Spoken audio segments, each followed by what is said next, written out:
Class +2 accounting ratios. तो इसमें हम पहली थी आपकी लिक्विडिटी रेशो, फिर थी आपकी सॉल्वेंसी रेशो, और उसके बाद आपकी एक्टिविटी रेशो, और लास्ट आपकी profitability ratio.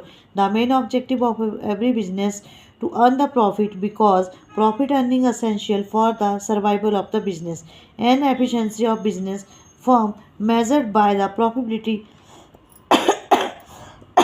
and amount of the profit as compared to the capital employed indicate the profitability of the business. This ratio, which measures the profitability of the business, is called the profitability ratio. Are called the profitability ratio. Profits have direct link with the volume of sales, that is the revenue from operation. Sales को ही हम revenue from operation भी कहते हैं. That is why these ratios are computed on the basis of revenue from operation. Following are the main profitability ratios. First आपकी gross profit ratio है, second आपकी operating profit ratio है, return on investment है, और operating ratio और net profit ratio. Gross profit ratio establish the relationship of gross profit and the revenue from operation, that is the net cell. Net cell, the profit is expressed, the ratio is expressed in percentage. Gross profit ratio, gross profit upon revenue from operation multiplied by 100.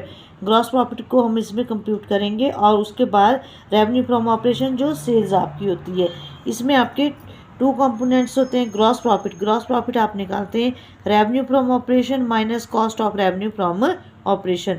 Cost of revenue from operation के लिए operating inventory या opening inventory, net purchases plus direct expenses, that is carries, wages etcetera, minus closing stock, excluding the spare parts and loose tools, or revenue from operation minus gross profit. Net revenue from operation, cash revenue from operation plus credit revenue from operation minus revenue from operation returns.